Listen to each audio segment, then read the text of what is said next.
Probably the most disruptive moment ever in education. I can't imagine that the next 10 years are going to be comfortable for anyone in education. And in fact, I would suggest that if you've been feeling comfortable about education, respectfully, you haven't been paying attention. Because there are huge things that are happening right now in a learning context. But I can't imagine there's been a better time to be a learner. If you want to learn something, I mean, I feel so lucky to be a learner at this moment. And I look at my kids and I go, I can't imagine what it's going to be like for you in 10 years or 20 years, assuming that we take care of some of the bigger problems that we have in this world and that they live lives that are worth living. I'm not saying I want schools to go away. Absolutely not. I don't think there's anything more powerful. Well, I won't say anything, but certainly one of the most powerful relationships that kids have is with a teacher who inspires them, who motivates them, who gives them a sense of worth and who cares about them in a learning context. That's a powerful, powerful thing. And I want my kids in schools with you. I want my kids being inspired by you. But the reality of it is that that whole system that we have now is being changed, fundamentally challenged by the West, by the ways that... I know that the barriers for change in this country are similar to the barriers for change in many other places. They are very high. I know that you have a lot of state testing that is mandated. I know that you have a lot of curriculum that is mandated. I know you have expectations of what your system should be and what kids should be able to do once they leave school. Those are not dissimilar from many of the expectations in the States or Canada or lots of other places. But I think that we need to, in many ways, begin to push back against a lot of those expectations, and that's really what I'm going to try to do here in the next 90 minutes or so, is try to make a case that we need to rethink education generally. That's going to look different here from other places, but that this is a very challenging moment for us, but yet it is an amazing moment if you're a learner. It's an amazing one filled with amazing opportunities for us and for our kids, especially. Our kids are living in a world where they can learn things on demand, they can learn things without us, and that's a very big change from the way the world was when most of us were in school and growing up. So that's the case I'm going to try to make here. But I think we have to ask this question now: why do we need to change? What is the reason for us to change right now? And I think the most compelling reason, number one, is this. Because right now, kids are learning more on their own, with their own technologies, than they're learning in schools without technology. And that is a new situation. That is a new reality that has happened maybe in the last 5 years. Both of my kids did not really find school very interesting, to be honest with you. They liked going to school, they liked their friends, but their interests and their passions were not algebra and not, history and things like that. They were passionate about other things that I'm going to talk about. My son, as you can see, is a basketball player. I think he's probably learned about all the math that he needs in his life from being a part of fantasy football leagues and basketball leagues. I don't know if that's a big deal over here in the Netherlands, but in the States, that's huge. You basically go online, you draft players who are playing in the professional leagues, and you put them on your team, and you have to look at statistics, you have to do predictive analysis. He and his friends have come up with formulas to try to pick which players they want at a particular time, and he is invested and engaged in math. He doesn't even call it math, obviously. It's just something that he needs to be able to do in order to do well in these fantasy leagues. And it's really astounding to me to kind of just watch over his shoulder as he and his friends go through all of this math that they are learning because they want to learn it, because they have a real purpose of learning it. The reality for my kids and for the kids in your schools is that they live in a moment when they have access to pretty much the sum of human knowledge through their pockets. There's almost nothing that we can't answer in question form through our devices. And I know that that's not 100% true. There still is, some knowledge and information that isn't accessible. And I also know that in this picture, or in this device, there's a lot of crap, if you know what I mean. There's a lot of stuff that isn't great information. And you need a really good crap detector, if you know what I mean, to discern, to make sense of what's the good information, what's not the great information. But this is a pretty interesting development in the last few years that we can we can have access to so much stuff. I really advocate for open phone tests. I can't imagine why my kids are being told to put away their devices when they go to school to take tests, when that's the only place that they're told to do that. Any other question that they're asked, they will take out their devices and start looking for the answers, but not in school. It doesn't make any sense to me. But look, this is interesting, and this is a new development. This is something that has happened, like I said, really in the last 5 years. Facebook's only been around for 7 years. And basically, when you think about how quickly this has emerged, it's pretty stunning on a lot of different levels. And it's amazing when you think about it. How much access we have. And look, I know that not every child has access. I was talking to some of the people here earlier, and I know, just like in the States, probably about 10% of kids don't have access to this. And I don't know how those kids are going to compete with the kids who do have access. And not just who have it, but who know what to do with it, right? It's not just giving access, but it's then teaching around how you use that access really well. But if you have access and you know what to do with it, this is really amazing, but it's also very complex. It's not simple. It's not as simple as kids make it out to be. It's not as simple as just going on Facebook and doing, posting things. There's a complexity and a literacy that goes along with this. But here it is. And for a lot of teachers and a lot of educators, this is not what they thought the world looked like when they went into education. When we went into education, when I became a teacher, my kids pretty much had to come to me if they wanted to learn algebra, if they wanted to learn history, if they wanted to learn chemistry. It's not true anymore. My kids don't have to go to school to pass the test in just about any subject area any longer. And I know that for a fact because my daughter passed freshman physics because of watching Khan Academy videos, pretty much. Now, schools have not responded in general very well to this. Anywhere I go, pretty much we say, okay, if you're going to use technology, we're going to put it off in a lab, we're going to give you an hour a week to do this very narrow thing on this computer. You don't really have the ability to go and do the things you wanted.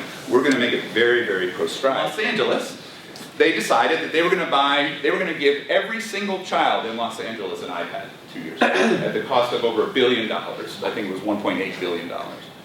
And they gave out the first 12,000 of these iPads to kids, and within days, literally within days, there were kids walking down the street, walking up to other kids with iPads going, hey, I can fix your iPad for you for $5. And the people in Los Angeles said, well, what's wrong with the iPads? I didn't know they were broken.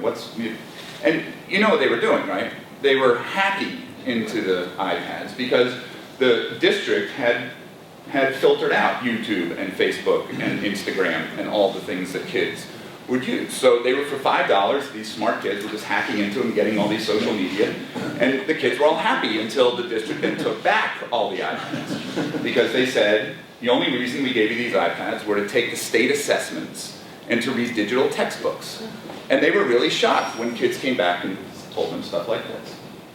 What they didn't understand in Los Angeles is that they were giving kids a device that gave them more agency and control over their own learning, and then telling them they couldn't do that. And that is going to be a problem every time you give a child a device and then say to them, but you can only use it. Wouldn't the one skill, the most important skill, be that they can learn on their own, that they can organize their own learning? If they can't learn on their own in that environment, what a waste it is. What if you bring your own learning? Bring your own kale, bring your own basketball, bring your own passion to school, and let us help you develop as a learner in the context of those passions, rather than someone who knows a lot about nutrition and basketball or whatever else. The first question is, what do you believe about how kids learn? How do you think that kids, people in general, but kids specifically, how do they learn? I mean really learn. He says productive learning is learning that engenders wanting to learn more. Learning that makes you want to learn more. If you don't want to learn more, then the learning you're doing is not productive. It's unproductive. The periodic chart of elements, that's unproductive. Because my son didn't want to learn more about that. He just wanted to learn it well enough to get the test, and then that was it. If you thought right now about the thing that you have learned most powerfully and deeply in your lives, the thing that you care about the most, isn't that something you want to learn more about? Isn't that something that you constantly want to learn more about? I don't think there are any experts in this room on something that they hate. right? I don't think any of you have developed an expertise on something that bores you to death. So I agree with this. I mean, to me, productive learning is the stuff that we want to learn more about, whether that's fantasy football, whether that's kale, whatever. It's about that interesting kind of interaction that happens there. So if we agree with that, and I'm going to hope that we kind of agree with that, then the question for me becomes, well, so how do we make that happen in classrooms? How do we make our kids want to learn more about what's happening in school? Now, Einstein had a quote where he said, "I don't teach, I just create conditions under which my kids can learn. I just create the environment under which they can learn powerfully and deeply." So I want to ask you, and I'm going to get you to just turn to somebody. We'll see if this works through the languages. But talk to someone next to you about what you believe are the conditions necessary for people, and kids in particular, to learn powerfully and deeply in their lives. What needs to be present? Not just physically, but I mean, what does that culture and the environment need to be in order for people to learn powerfully? Go ahead and talk about that for about a minute. Go ahead. You guys went right into that. You guys just started talking right away. You had answers for that very, very quickly. So I'm interested in translation. What are some of the things that came up in your conversation? What's required? Just shout them out. Safety. Safety. Inspiring teaching. Inspiring teaching. Curiosity. Freedom. Inspiring neighbor. Inspiring neighbor or another student, yeah? Choice. Okay, one more? No classrooms, no uurperpak.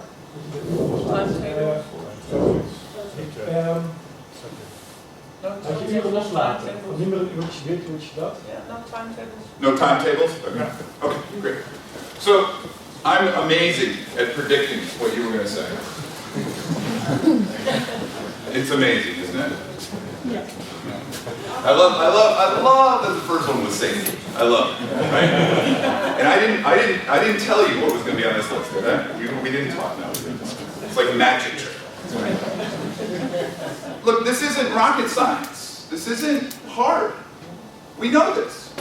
We know this. And the reason you know this is for two reasons. Number one, because you're educators, and hopefully you talk about this stuff and you think about it. But also because you're learners. And these are the conditions that you require. You require passion. You require real work for real audiences, right? That's a part of it. Inspired teachers and mentors, real audiences, not constrained by time, which I think is what you're talking about, right? No timetables. I mean, you get 100, you get an A for that, right? You did a great job. So here's the question then. So which of those conditions are currently found consistently in your classrooms? So which ones of these, if I walked into any of your classrooms, which would I find on a consistent basis? Social. Safety. Social. Social. Teachers. Teachers. Feedback. Feedback. Okay, I'm going to stop there because you guys are really good. You guys so we were 4 for 4. That was really good. Thank you very much. Look, and this is true almost everywhere I go. This is true. Almost everywhere I go. Safe, positive, social, teachers, feedback. It's good stuff, right? Okay, now I've asked that question to probably about 75,000 people in the last 2 years. In conferences, workshops, I asked it at Quest. Everywhere that I go, I ask this question. I'm going to show you a list of things that people have never, ever, ever, ever said in responding to that question.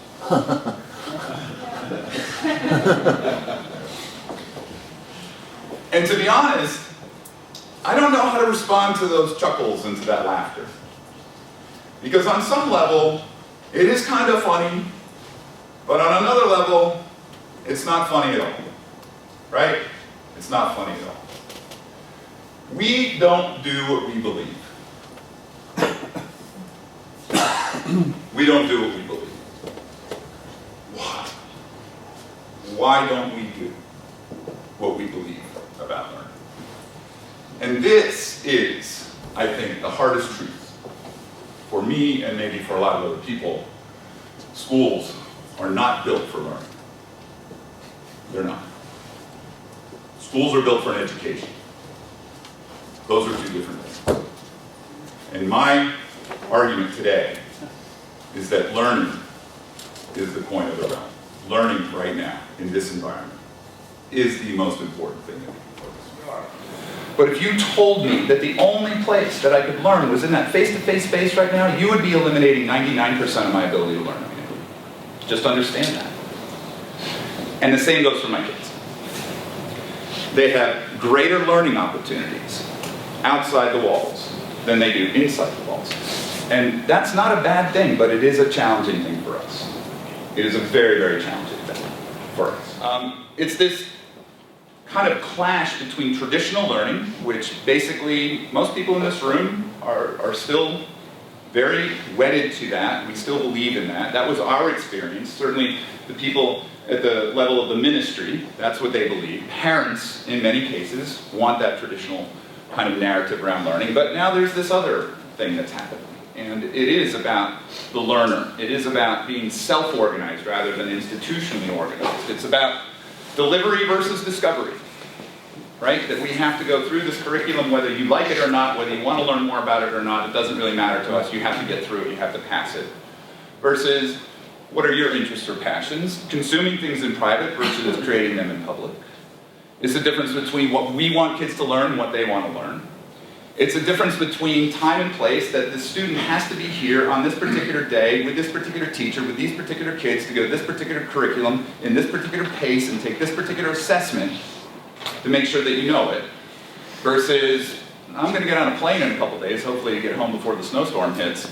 I'll have internet the whole way. I can keep learning anywhere I am. If I want to pursue my questions or my interests, not much is stopping me. And I know, I am privileged. I get it. I am really privileged. And I remember that. I try to remember that every single day. That there are lots of kids, lots of people who aren't. But that's the coming reality for most people. Because we are preparing kids, this is not my quote, but David Warlick's, we're preparing kids very well for the 19th century in schools, right? I forget how he says it, it's funny or something like, they're the best prepared generation ever for the 19th century.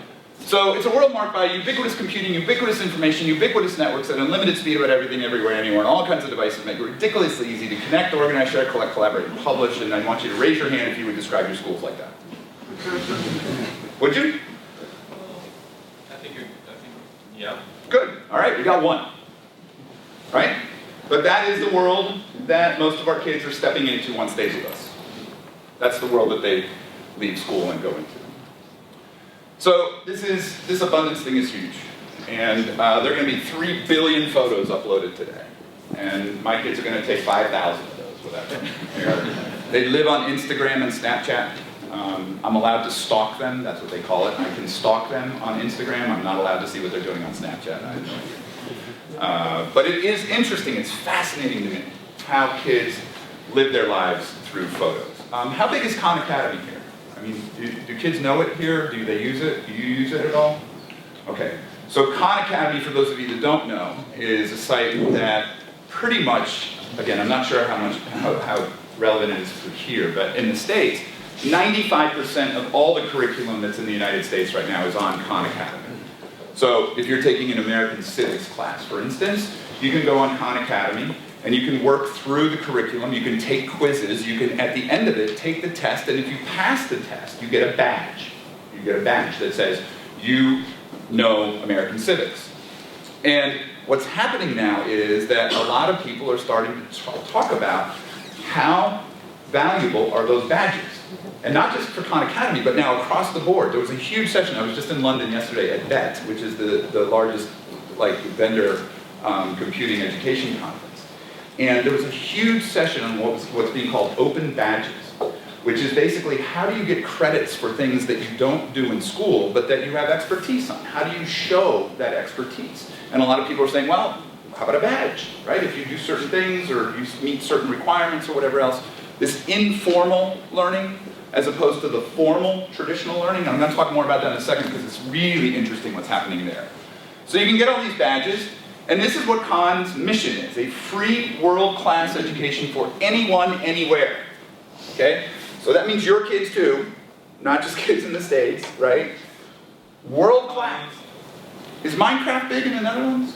Kids playing Minecraft? Minecraft. Okay, so let me ask you this. How many of you know kids who use Minecraft, who play Minecraft? Okay. Any of you know a kid who learned Minecraft in a course or a workshop? Raise your hand. One or two. Most kids, they just learn Minecraft. They just go on YouTube and they watch videos. My kid learned Minecraft all on his own, type of thing, right? What I was going to say was, you want to learn how to code? Go learn how to code. You want to learn Twitter? Don't be waiting for the Twitter workshop to learn Twitter. Go learn Twitter. You, all of us, have to be more like 7-year-olds when it comes to learning the stuff that we need to learn. We need to just go learn it. We can't wait for someone to teach it to us any longer. We have to learn it on our own. Wolfram Alpha. If you're a math teacher and you don't know Wolfram Alpha, you need to go to Wolfram Alpha. You need to download the app to get a beer, because you're going to need one after you watch this for 2 hours.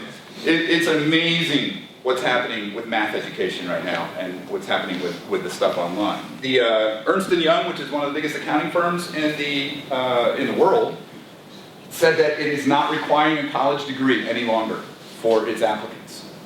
Because basically they did an internal study and found little evidence that academic success was correlated with how well new hires perform on the job. Little evidence. 3 days ago, Penguin, same thing.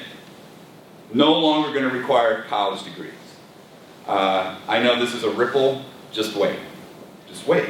Because again, there are now more transparent ways of seeing what people are able to do, rather than judging a diploma which tells you little about what they can do, may tell you a lot about what they know, but certainly doesn't tell you much about what they can actually do. If you're a programmer, there's no reason to go to college any longer. Really. Just write beautiful code. And if you write beautiful code and share it with the world, you will all of a sudden you will have a reputation and get hired. And here's the beautiful irony, I love this. The most popular online MOOC right now, massively open online course, comes from the University of San Diego. It has 1.3 million people from around the world subscribe to it, and it's titled Learning How to Learn. Learning How to Learn, which I love, right? Not just because that's a cool thing to do, but because I think people are understanding we have to know how to learn in this world. We have to be learners. It just, I think, supports everything that I'm seeing in terms of how important it is now to have a learning disposition, to be constantly learning.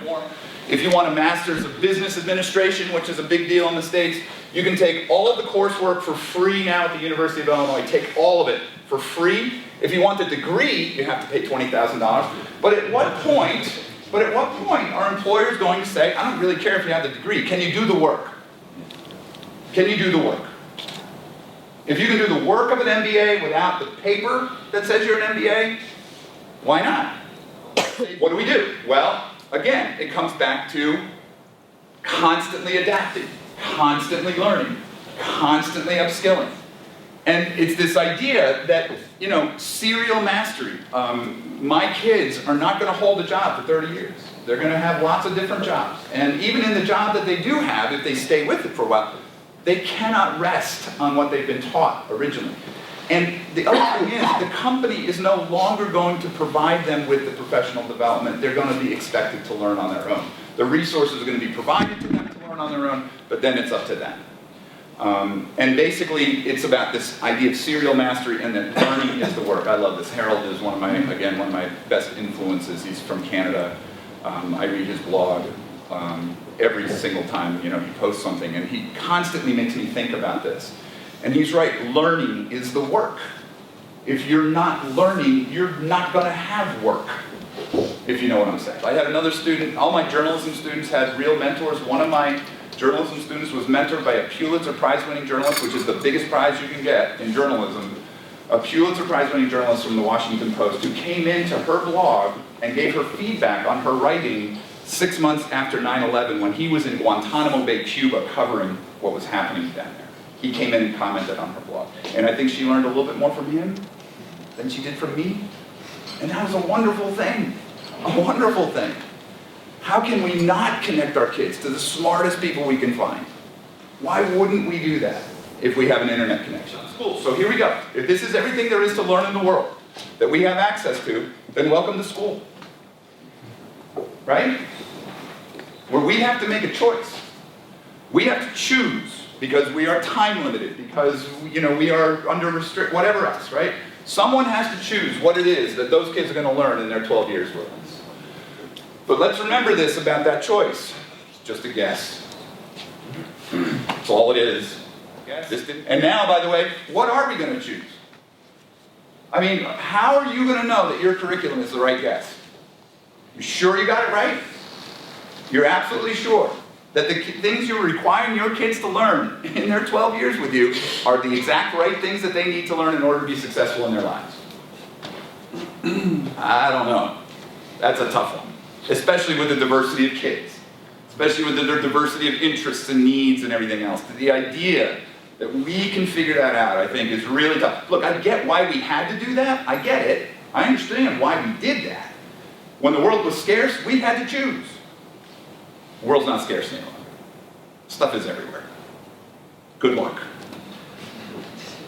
You are extremely important in kids' lives, but you cannot be the only teachers in kids' lives anymore. You can't. Because the reality is, there are other people out there that you can connect my kids to who know more than you do about the things that my kids are interested in, who have more of a passion than you do, and who can help my kid learn more deeply. And that's a wonderful thing. And it doesn't mean that you're not valuable or you're not smart or whatever else, but this is the new reality. But here's the deal. You can get your brain around that and that and that. I know you can.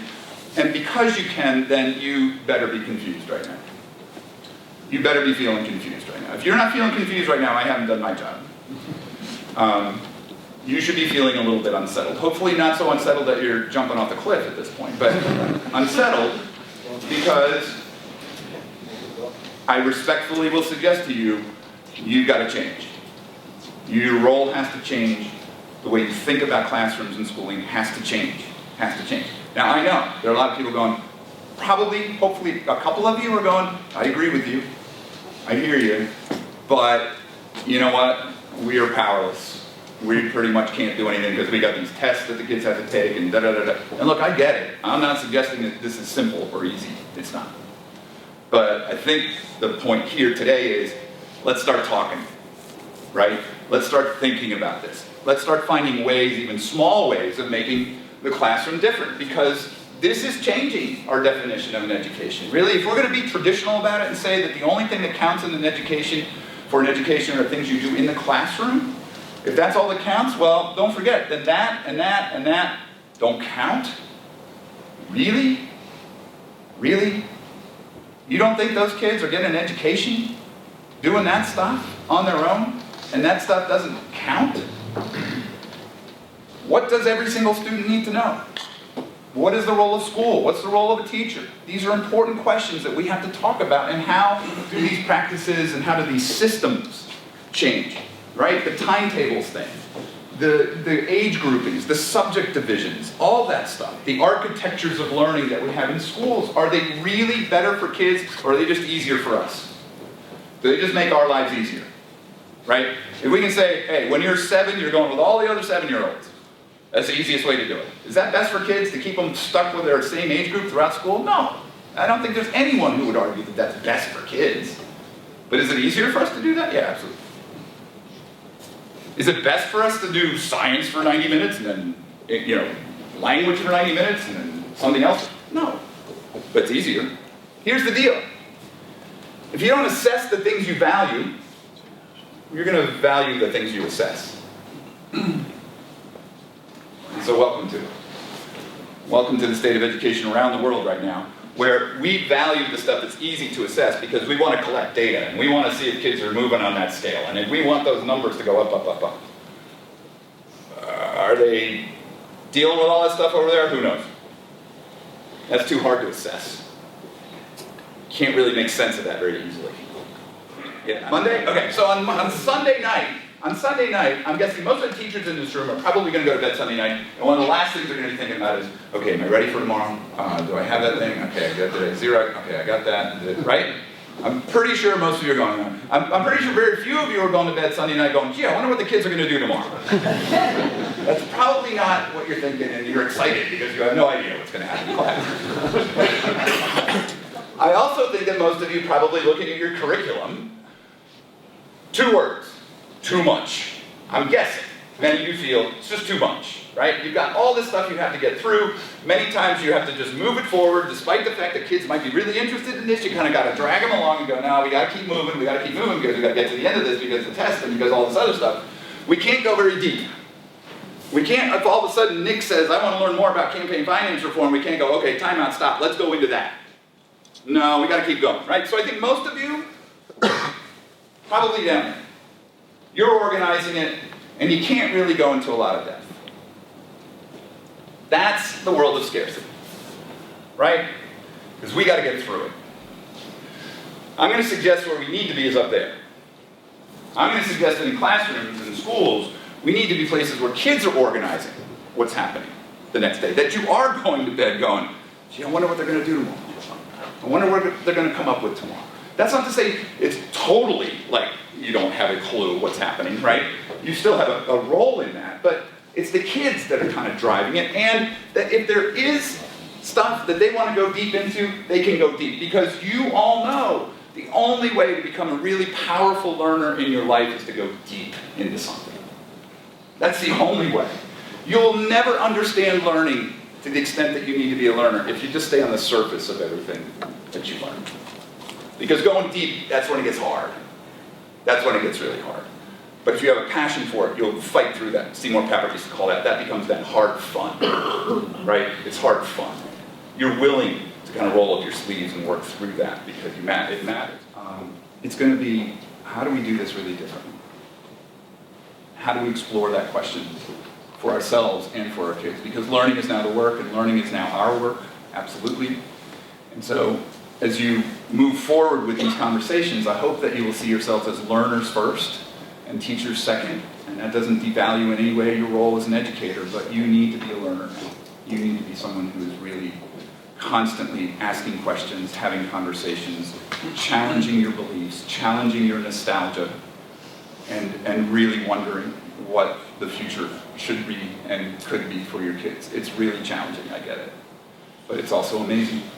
And I want you to remember that as you go through it. So I'll finish with this. In times of drastic change, which we are in one right now, learners will inherit the earth, while the learned will be beautifully equipped for a world that no longer exists. Thank you very much for your time this morning. I think we're going to take a little break, and then we'll come back and we'll have about an hour to talk. So get those questions ready. So.